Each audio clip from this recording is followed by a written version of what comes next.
Tell me. Hello, guys. How's your hair? How's my hair? Been pretty good? You guys are funny. Anyway.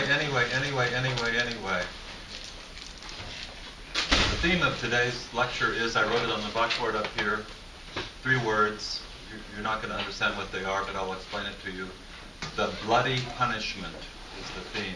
This is still the story of Jean. And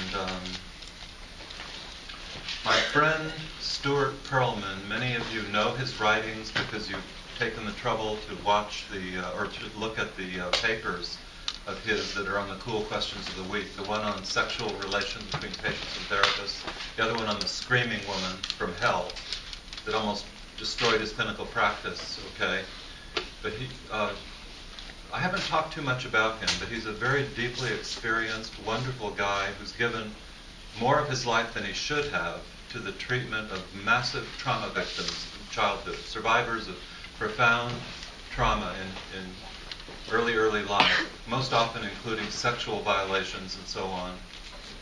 And the reason I say more than he should have is that he became so deeply involved in the work for a number of decades that it ate his life up and stressed him out so badly it almost destroyed his marriage, his feeling of security in his own home life, because you get wrapped up with people and the vicarious trauma is so terrible. I don't know if I've talked too much about vicarious trauma. That's just the idea that listening to the story can traumatize the person who hears what's being said and described, okay? Plus the pressure the patients put on you. Anyway, one of his patients described in his book, I haven't mentioned his book, it's a pretty good book, which I helped him write, actually. It's called The Therapist's Emotional Survival. That's the title of the book, The Therapist's Emotional Survival. And it's about the challenge to hold on to your security, your self-esteem, your feeling this world is a safe place when you're engaged as a therapist with people who have had things happen to them that violate all our standards and values about what should even ever occur in human life, okay? In other words, the survivors of the extreme trauma.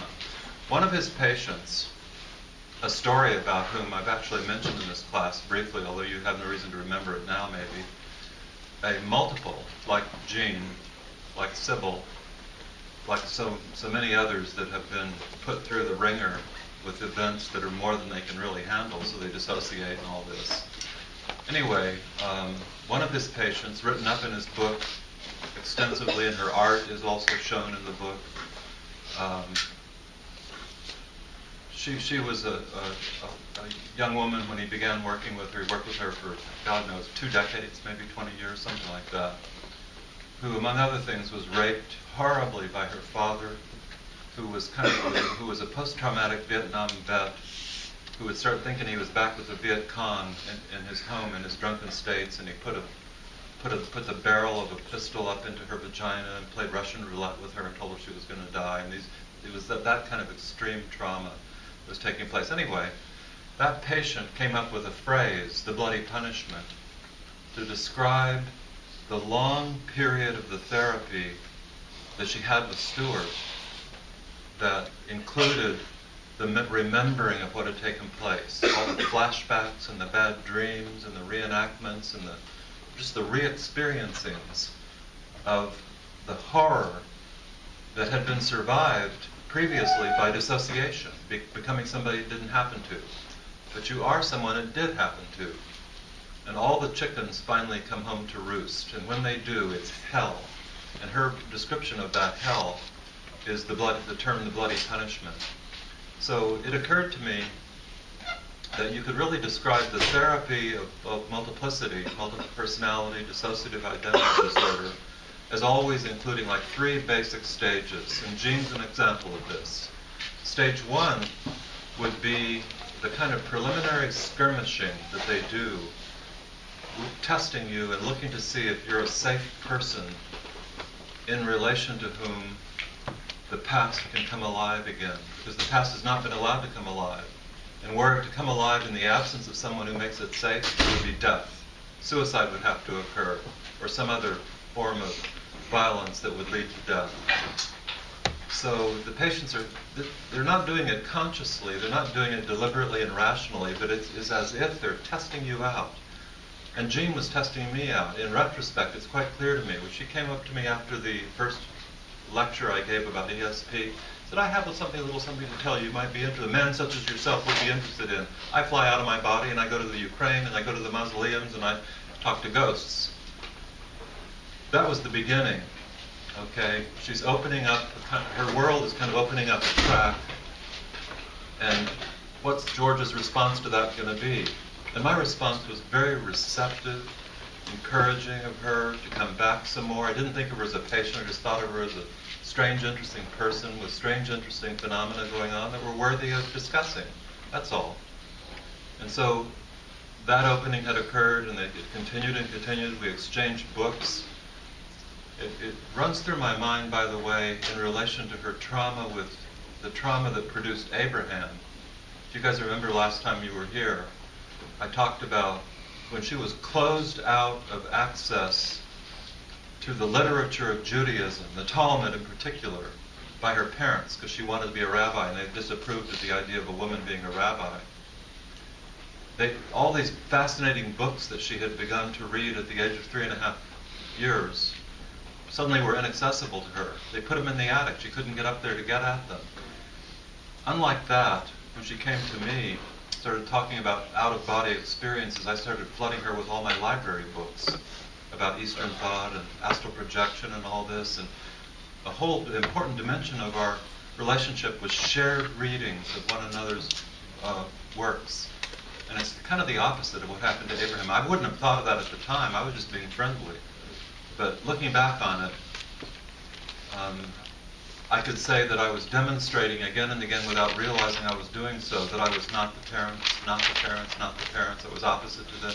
I was receptive where there was rejecting. I was respectful instead of abusive.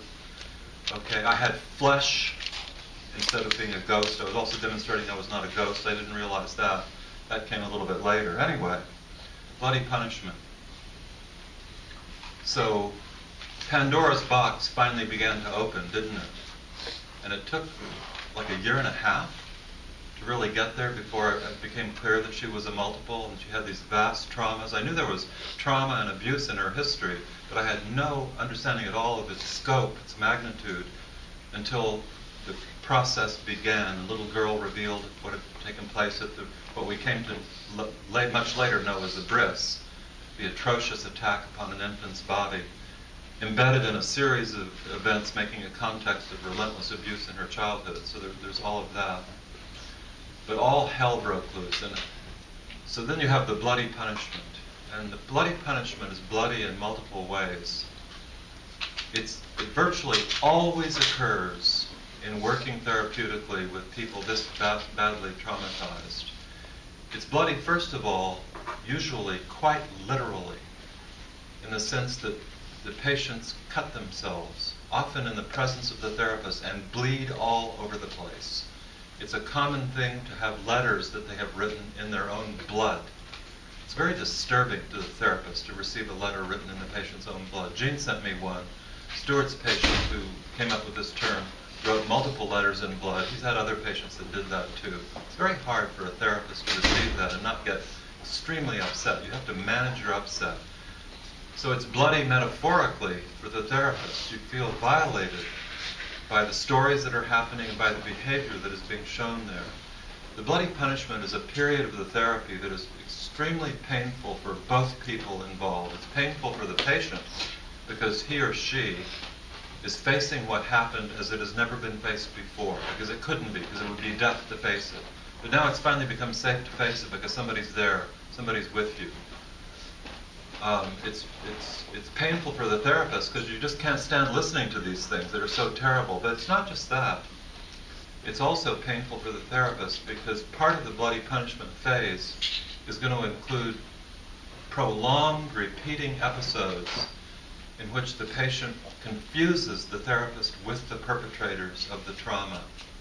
It's not like clean and clear, so you just have to sit there in a benign way, in a supportive, loving way, and listen to the terrible things that were done. The patient looks in your eyes and sees the persecutor himself. a memory is flashing upon my mind, not of Jean, but of another patient I don't talk about in this class, but I'll just mention one little story. She was the victim of atrocious abuse. She was a multiple. And when we reached the bloody punishment phase of her therapy, after 2 or 3 years of preliminary skirmishing operations that I didn't realize that's what they were until Pandora's box opened, she would throw herself at my feet and then kind of half crawl and half crouch up into a kneeling position with her back to me, and then put her head down and put her rear high in the air, inviting me to come and anally rape her. She thought I was going to do that. And of course, the traumas included massive, repeated anal rape experiences. She would just do that in my office. It's very disturbing to have a person do that and expect you and entice you and try to entice you and say, come on, let's go for it, do it. Well, and I know you want it, all right?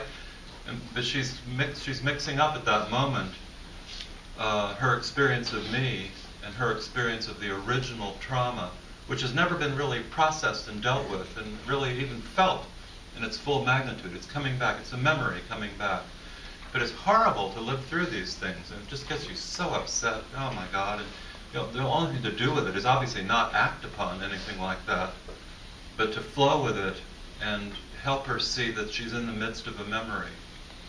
It's the same kind of thing as it's different, but yet it's the same. When Jean was beating herself up because she was getting ready to confess her sexual fantasy about putting glass tubes into little baby boys' penises and smashing herself with her fist while she was doing it, I stopped her and helped her see that she was having a memory. What was the memory? The traumatic catheterization experience that took place as a preliminary to her brain surgery when she was 8 years old. Something that had lived in some unconscious part of her all these years, but was now coming back. When the trauma comes back, it does not come back as a memory. It comes back as a flashback in a nightmare, sometimes symbolized in some bizarre way. Another example that comes from me from another patient, but it's the same kind of thing always.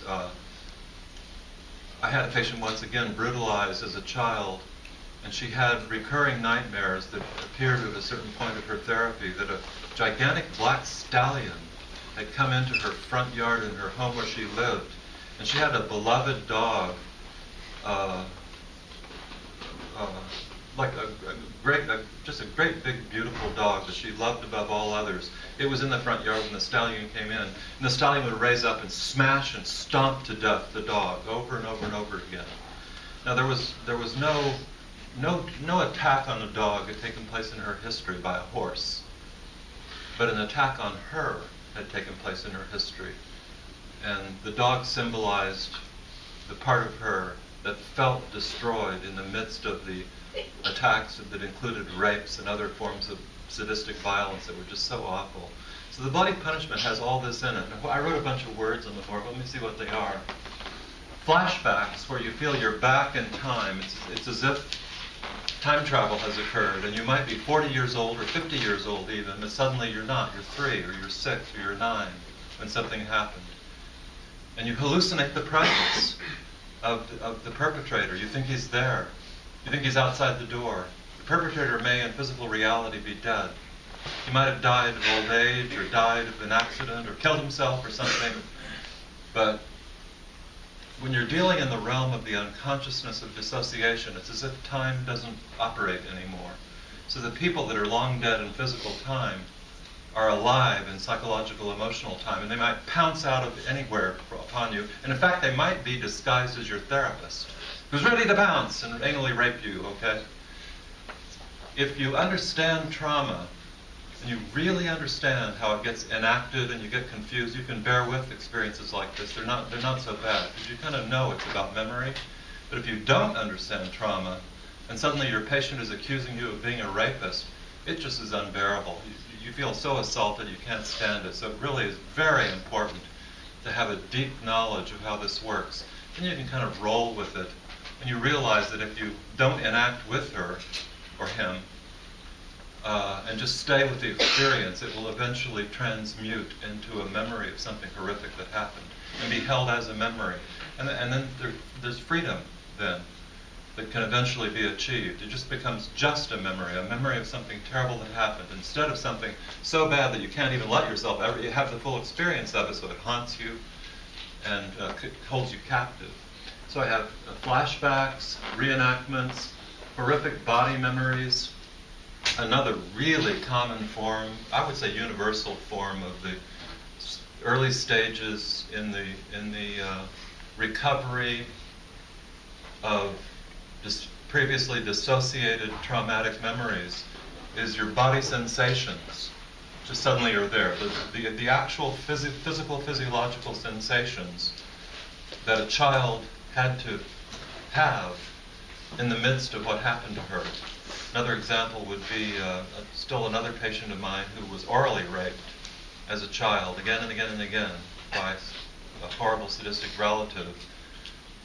Before she had any conscious memory of this at all, because it had been blocked out, suddenly in the midst of one of our sessions started having this churning, grating feeling in her throat. And she thought she was choking. It swallowed something that was horrible in her throat, and it turned out to be a body memory, like the first step in the recovery of the sense of what had happened and the ability to really articulate, I was the object of a violent rape of a certain form.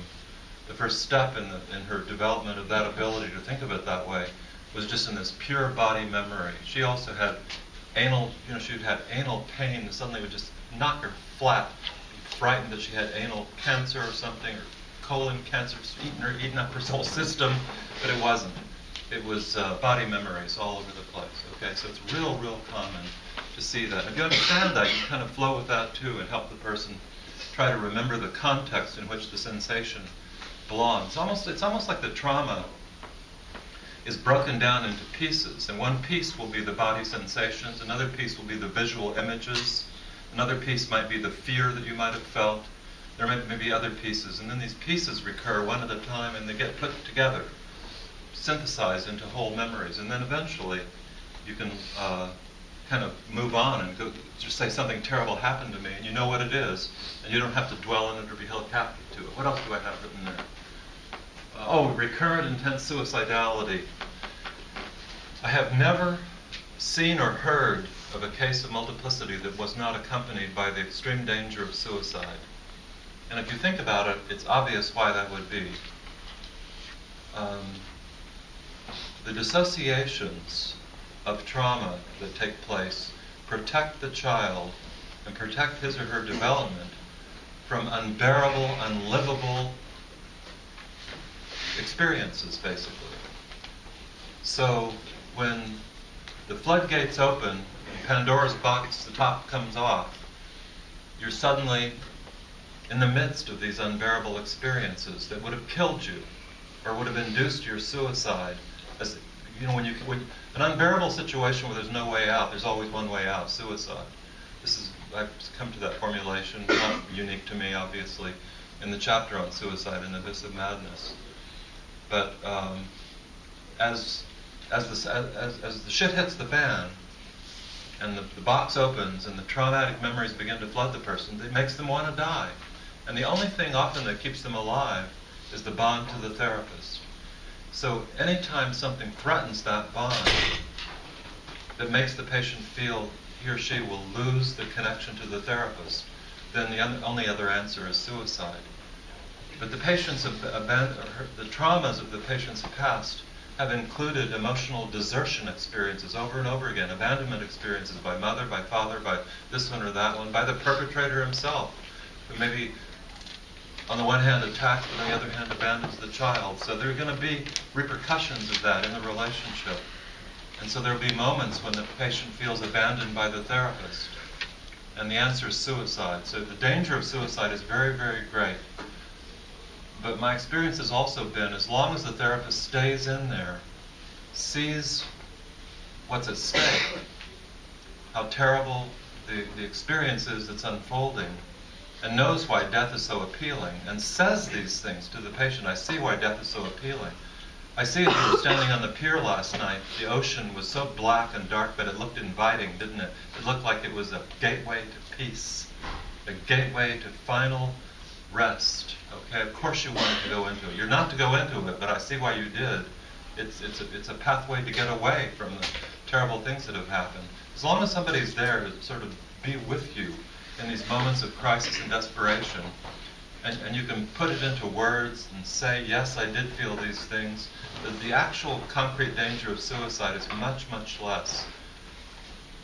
On the other hand, let's imagine a situation where a patient has entered the period of the bloody punishment.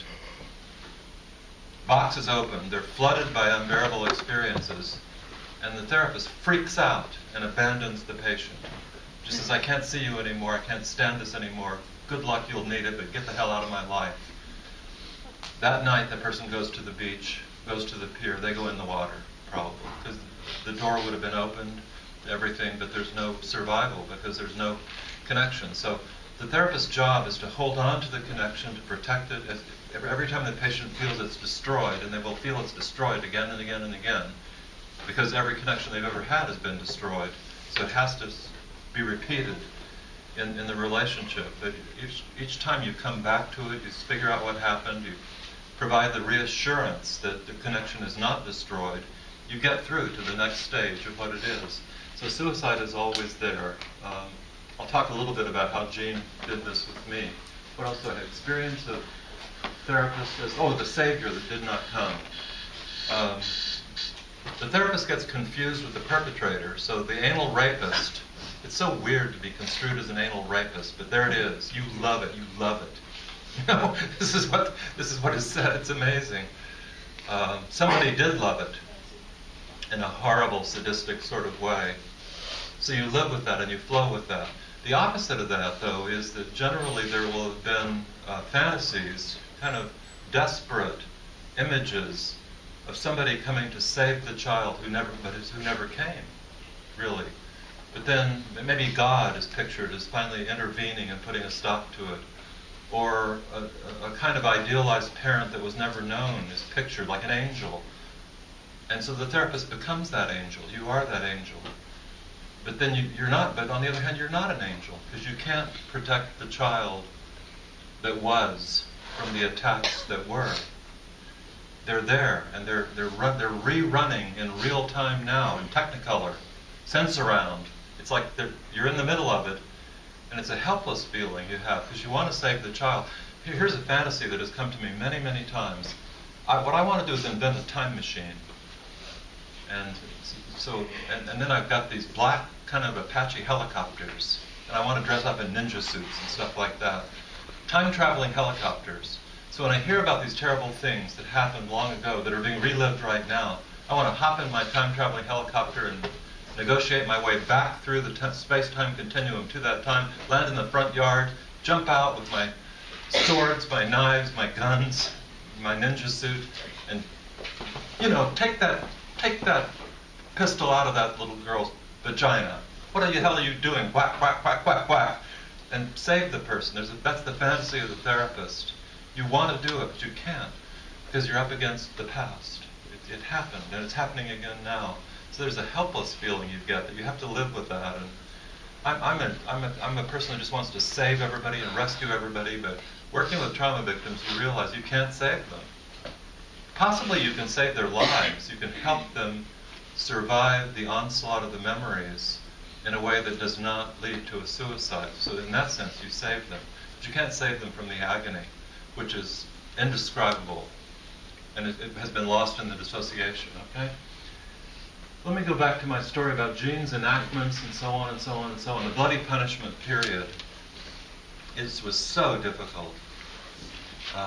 Plus also, this is my first case of a multiple, so I didn't really know the ropes. So I kind of learned the hard way with very little support. The main support I had for the clinical work with Jean over a period of years was my own psychotherapy with my first psychoanalyst that I saw, a woman I traveled down to Princeton to see twice a week for about 4.5 years. And much of that time coincided, this is in the 1970s, with the work with Jean. And I was so upset by what was going on that all the content of all my sessions with my own analyst, it was devoted to this discussion of the work with Jean. And eventually I started getting pissed off because my therapy was being stolen from me by this woman. I can't talk about myself, I'm too busy talking about how to get her through from one day to the next and whatever. But that was my main support. Although my analyst was good and she was very supportive and encouraging, she was not experienced with dissociation of this to such an extreme degree. So it was by the seat of my pants, really, that I was working with it and just hoping and praying that we would find a way, which we did eventually do. But what all was included? This was, first of all, the suicide. I'm just going to tell you a few things that happened with her. And I'm kind of relying on you to be able to just listen to my abbreviated touching this and touching that and touching this and kind of imagine the whole context of similar things happening over and over and over again over a period of years that I worked with her. By the time we reached the bloody punishment, where the altars had appeared, their traumas had come open, it wasn't over then at all. We were more still towards the beginning. We had to live through the long period of the re-experiencing of the traumas and all the suicides. So what about suicide? At least 15 or 20 times, it's got to be at least that many over 4 years, Jean generally would do the same thing. She would show up at my doorway, not necessarily at the time of her appointment. She'd come anytime she wanted. But she would be standing there before my doorway with a big armload of books or a box of books, and they would be all the books I had loaned her. And like a typical interchange would go like this, and this is an actual memory of one of them, but they were all more or less like this. She'd be standing there with a box of books. I'd open the door. Jean, what are you doing here? It's not time for our meeting. That's okay. I won't imitate her. I'll just say to the words, I just wanted to bring these by for you, George. I'm forever grateful to you for what you've done for us. She began at a certain point to refer to herself in the plural, first person plural, us, we, like that. That was part of her multiplicity. I'm so glad that you were able to know you, and so glad that we were able to spend time with you, and you've done more for us than anyone's ever done. And I thank you. We all thank you. Here are your books. What is she doing bringing books back? You want to know why people bring books back? Watch out for any friend of yours has borrowed a bunch of your stuff and they bring it all back to you. It's a prelude to suicide almost every time. Suicidal people are so weird. I've talked about this. They're polite. They believe pay your bills, clean up the messes, return the books. Remember my friend Larry Schechter talked to you about, sent back a tent that he and I had camped out in Wisconsin over the years. I suddenly get this tent. What's this? Oh, I'm glad to get my tent back. Oh, well, boom! Puts a bullet through his head. Actually swallowed it. 45. So I saw through what Jean was doing each time. So the scene would unfold like this. She'd be at the door, very polite, very soft-spoken. Just thank you so much. You've been so good to us all, and we are so grateful for hearing your books. And thank you, George. Thank you so much. And try to walk away. But I knew that if I allowed her to walk away, she's going to go kill herself. And she generally had a plan. She was going to overdose herself or gas herself, or there were other methods she would come up with, different methods at different times. So I would stop her. I would have to physically stop her. So I would pounce on her, grab her and drag her into my office. And she started squirming and thrashing around, and I would shut the door and then use my body to bar her way to the door. But I'd sometimes have to jump on her because she'd get up on my desk to the window, which was 2 or 3 floors up. She'd try to go out the window and kill herself that way. So I have to drag her off the desk. And we would then have what I came to call one of our wrestling matches, where she would just be attacking herself in the most vicious, horrible way, slapping and slamming and scratching and poking her eyes like that and kicking herself as hard as she could. And if there were any objects on my desk that she could stab herself with, she'd grab them and start stabbing herself with them. I had to take those away. And we'd end up on the floor. And the only way I could stop her from hurting herself was basically to just overpower her physically. I was stronger than she was, although she did know some karate and used it on me 2 or 3 times. She decked me 3 times. I'll tell you about that a little bit later, maybe. But mainly she was attacking herself. And even when she decked me, she mostly missed because she tried to slam herself and slam me instead. So we'd be on the floor there for literally 45 minutes. I'd be sweating unbelievable. I'd just be drenched in sweat and angry and frustrated and frightened. And then finally, after this long period of battle like that, I would feel her go, huh? Like something broke. And then the tears would come. And then I'd know we're okay. Okay, but she had been intending to die. She wanted to bring the books back. But I had stopped her from dying this time. But I said it happened 20, 30 times. I'm sure that's right. We had at least 20 or 30 of these killer wrestling matches. Sometimes they would start differently. This is all part of the bloody punishment. The 3-year period that just went on and on and on, just enough to drive you crazy. I learned over time to scan my office. It's kind of like child-proofing your house. You know, when a little kid comes in, you want to take away objects they can stab themselves with, remove objects that can be broken and cut them or anything like that. I had to do that to my office. All pencils and you know, letter openers and anything at all, like even a glass for a glass of water or something like that. I had to take all that off my desk and put it way up on a high shelf that you couldn't even reach unless you stood on your tiptoes, and even then you couldn't get it. Because she would find these things on my desk, and when I wasn't ready, we'd be talking about something very innocuous, she and I, like how she did on her economics exam, and I would see her eyes kind of go over to my desk, and maybe there was a nice letter opener on there or something. She'd be talking, yeah, well, I didn't do too well on my economics exam, and then come the eyes over like that. And then, anyway, I'm afraid I flunked, but maybe I'll be okay, because if I have a chance to take the makeup and the eyes would go over like this again. And then I'd be sitting there, and suddenly she'd jump at the knife and take it down, and be bleeding all over the place. So I put all these things up on my shelves where she couldn't get them. I thought I was safe. You know what she would do then? She'd be talking about her economics exam again. Her eyes would go up to the top of the shelf. And just once, I learned to take these out of there. I put them in a bag and put them in a back room in the building that she couldn't get out. She jumped on my desk and was pulling them off the top and stabbing herself all the way down. Okay? Why was she stabbing herself? It was part of the reenactments, the remembering of the horrible violence of the surgery, where she was repeatedly stabbed, punctured, penetrated, again and again and again. This is all part of the enactments. What a nightmare it was. Living through that was just so awful. Self-whipping. She had a ritual that she performed in the privacy of her own dorm room when her roommate had not been there, and also at home with her parents when she was alone. And she'd been doing it for years. And she didn't tell me about it for 2 or 3 years. It was in the middle of the bloody punishment. This came out as she came in one day, and she had a belt with her. And I've mentioned this before, where she asked me to beat her with a belt which had metal studs on it, like her father had used on her when she was a little girl. He'd pull her out of the bath water when she had spread the bubbles onto the tile flooring, and he was afraid that the tile was going to come up or something like that. So he'd beat her mercilessly with this leather belt. So she'd bring the leather belt and begged me, throw herself at my feet and begged me to hit her with it. And I could tell that sometimes there was a sexual intensity to this ritual when she would try to do this. I'm not going to be beating her with this or playing into anything. And I don't understand it, but a lot of times sexuality, as I mentioned, just gets mixed up, and it's almost like an intensifying way of making it a more total physical experience.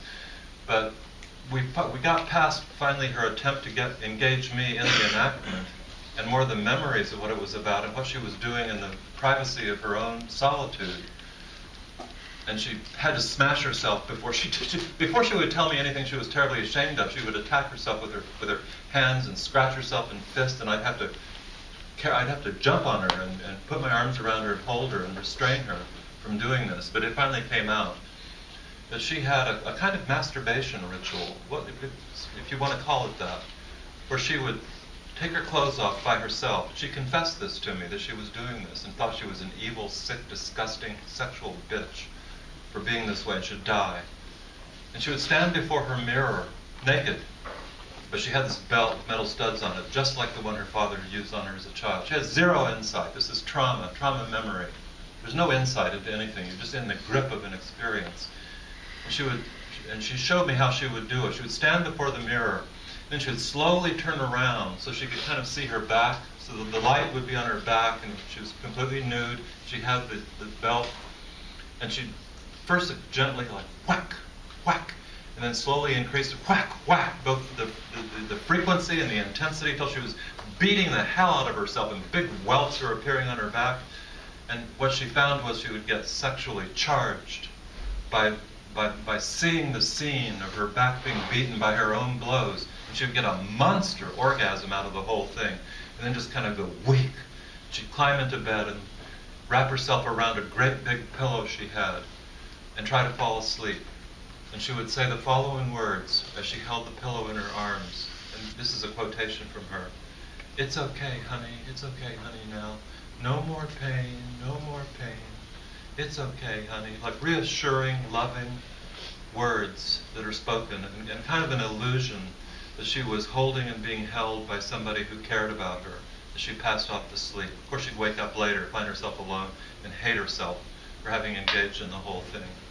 That ritual, that kind of strange sexual pattern, has inside of it the trauma of the attacks by the father. It was just transparent. He used the belt just like this. It got all sexualized. The point is not the sexuality. The point is the massive trauma. By the way, each time she would tell me about one of these things and we connected to the trauma, guess what would happen to the pattern? Poof! It goes. Because it's being understood.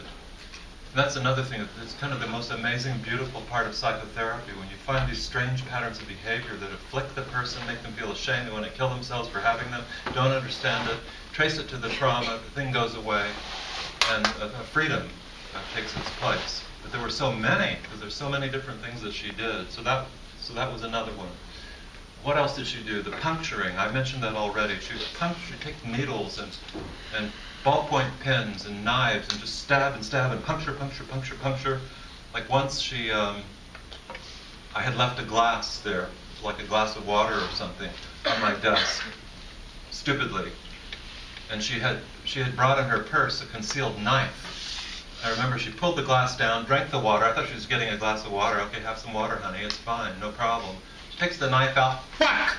The glass shatters, big shards of glass come out of it. She starts puncturing and cutting and puncturing and cutting, bleeding. She was very polite, though. She'd make sure to bleed into the wastebasket, not onto the carpet on my floor. So weird. So I had to jump on her. I got blood all over my clothes anyway, trying to get the glass away from her, make her stop, and we get some Band-Aids, and you do all of that. It's the surgery again, the puncturing, the cutting, the knife, and all of that. It was so terrible. But as each memory would come out that would lie behind the action, the enactment tended to recede and finally vanish completely. What else do I have written up there? Sewing fingers together with needle and thread. Oh God, the things she did were so weird, you have no idea. One day she comes in, she's got needle and thread with her, and I think she's going to be maybe just doing some sewing while we're talking, and that's okay with me. And then I'd realize she's sewing her own body, on her own body.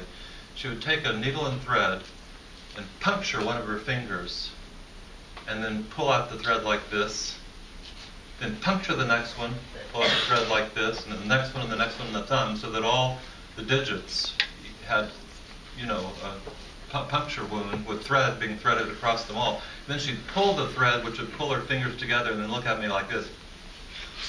Isn't this cool? I didn't stop her doing that. She wasn't bleeding or anything, but I found it really hard to take. And that's about the separation of the alters. This is about some of the inner subjective tensions that are involved in having split into a whole bunch of different pieces. It might also have carried a little bit the trauma of the surgery and all the puncturings that are there, but don't worry about what it means. I'm just telling you another thing she did in the long period of bloody punishment that was very rough. Still, a fourth thing she did that was extremely weird and took a long time to understand was this. One fine day, so I'm telling you what happened one fine day in this period, but multiply it times 100. There were 99 other things that I'm not even going to tell you about she would do that were so weird and hard to understand. But it was this. She would take a pencil, and rather than use it to stab herself, I was always worried about that, she would go over to some corner or crevice in my office, like where the wall would come together, or where the blackboard would end and the wall would begin, and she would stick the point of the pencil into the place where the wall and the blackboard met, or where one wall and another wall met, and then she'd kind of run it up and down like this, and then she'd turn to me smiling and say, like this. You can imagine this.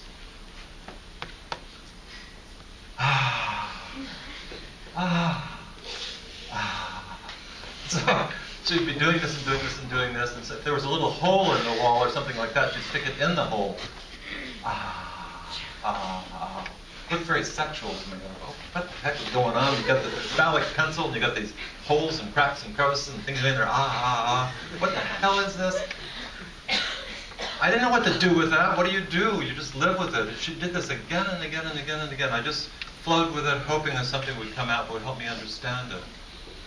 Eventually, she was able to say that the problem was that these cracks, these crevices, these places where walls came together, where there was a kind of crease in the thing, she experienced them as having unbearable itching, like an itching out there. The sensation of itching was displaced into external objects. And when she was, rubbing it with the pencil or penetrating the hole with the pencil, it relieved the itch that was there. It's so weird. I wasn't able to understand that. I didn't even try to interpret it. What are you going to do with that? It went on for months of this, not every day, but often she would do this. Finally, one fine day, this is late in the therapy where things were really starting to come together, she said the following to me, which was such an amazing realization. And when she told me this, after that, the behavior stopped. She said, have you ever seen a checkerboard where you put checkers on all the squares that are on the board? Or imagine a bottle filled with round spherical marbles, okay? I said, yeah, I can imagine that. What about it? She said, well, you know how no matter how closely you pack the checkers onto the checkerboard or how closely packed the marbles are, they leave little spaces in between each one. There's a little bit of a sort of interstices, so-called, to separate them from another. They don't form a smooth, continuous whole. She didn't have to say more. That's what this itching sensation was. Again, it had to do with the feeling of being made of disconnected parts that didn't hold together into a cohesive whole. It was related to her multiplicity. So that kind of thing would happen. Then a fifth one, I'll just mention it, and I'm not sure I ever understood this completely. I know it eventually receded. She would take beakers of water and glasses of water, and she sometimes would bring little crystal containers with her. And this is in a different period than when she was cutting herself, so I'd let her do this. And she would fill them with water and pour the water from one into the other and one back and forth to the other, and put them in the window of my office where the sunlight would come, and the sun's rays would reflect and sometimes kind of create a prism refraction of the different colors in the rainbow or something. And she'd stand there for minutes, half hour, 45 minutes in my office, just playing with the light and the water in the glass and softly chanting those words. Light, water, glass, light, water, glass. Manipulating it and seeing the spectrum come out and making the spectrum go and come out again and pour the water a little bit differently. And she seemed to be really intrigued and fascinated and almost worshipful at about the transparency of the liquid and how the light would just flow right through it and then be reflected or refracted on the surface on which the glass objects were there. And this had something to do again with the strange kind of state of her self-experience. And she felt closed off from the whole world and wanted to be seen, but she was afraid and defensive and protective of herself and hid always, but she wanted to be found. And something about the transparency on the one hand and the solidity had to do with those themes. I'm not going to go too much further with that particular one, but just imagine a period of years where lots of weird stuff is happening and it's not clear what it is, and you just live with it, knowing that it has to do with her inner experiences and praying and hoping that eventually it comes out what it's about. And then if it does come out what it's about, it's understanding. Generally what occurs is just amazing. The pattern goes away, the enactment vanishes, the person is okay, and they forget all about it. That's part of the miracle of what psychotherapy can do. Just the simple experience of understanding and being understood by someone about what something's about can just make all the difference. You can never downplay how powerful understanding is. Nothing is more powerful than human understanding. We had 3 years of the bloody punishment. It was 1.5 years to get started. Then we had 3 years, 3.5 years maybe of it. These were miserable years in George Atwood's biography. This was the hardest thing I'd ever experienced with anyone up to that time, to live through this. I would go in like just almost crawling into my therapist's office. What am I going to do with this woman? She's planning to kill herself again. This time she means business. She's going to do it. My therapist would say to me, George, just try to do what you can to get her through the current 24 hours and start again tomorrow. If you keep on keeping on, get her to the next day and the next day, eventually the sun may shine again in her life and you'll be okay. And I'm eternally grateful to my therapist, although, like I said, I got angry that my therapy got taken over so badly by my patient. But I needed somebody to consult with, so you use what's available, so that was it. I had no one else to rely on. So it was rough, guys. It was rough. And so I was seeing her and talking to her 7 days a week, probably seeing her 5 days a week. Often the sessions were 2 hours long, sometimes 3, mostly 1, but sometimes 2 or 3. Talking to her on the phone on the weekend. She'd call me. Generally the calls were about, I'm going to kill myself. I'd answer the phone, hello, I'm going to die, die, die, die. Do me a favor, help me die, George.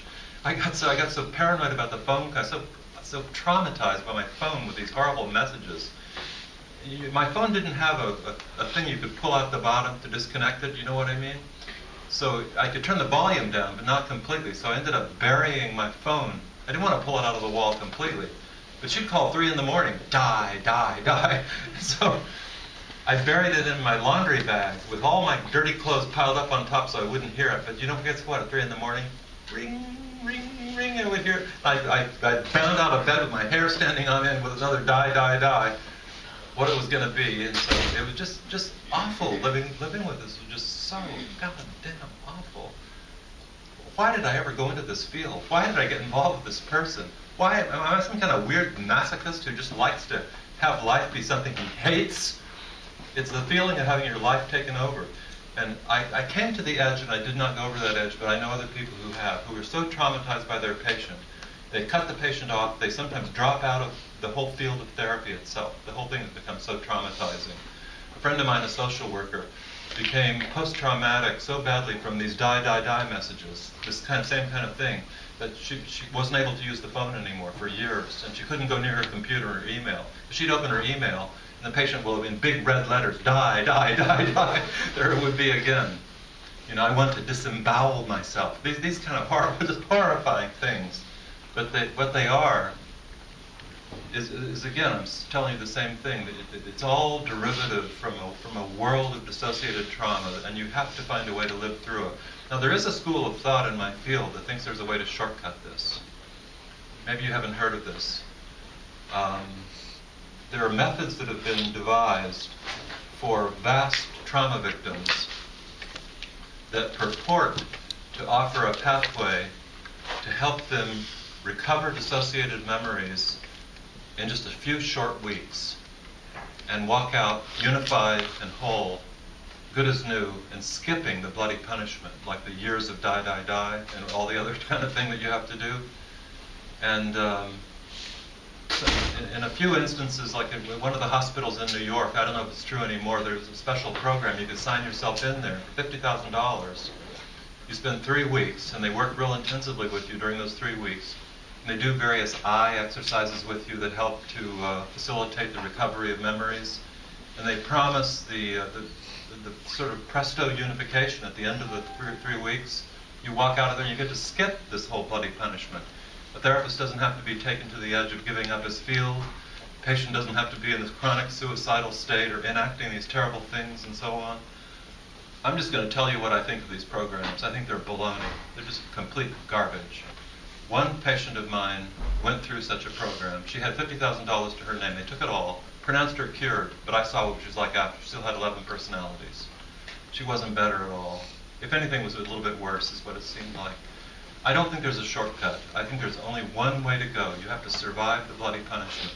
If you understand what it's about, it's not so bad. I didn't understand what it was about, so if you know nothing about it, you're learning the first time, it's so stressful, it's unbelievable. But once you really understand what it is, you can hear these things or see these things, and you're not bothered quite as much, because you know it's part of the process that's taking place. Anyway, we're moving along in the story here. I'm going to start, but not be able to finish today, the story of her unification. The unification began at the beginning.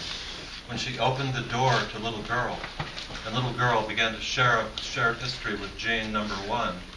Okay, they came together a bit. That was a step in the integration.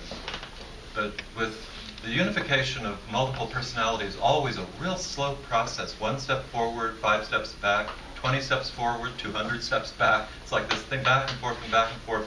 You just have to bear with it and bear with it, and have blind faith that it's going to eventually get where it needs to go. And it will if you do.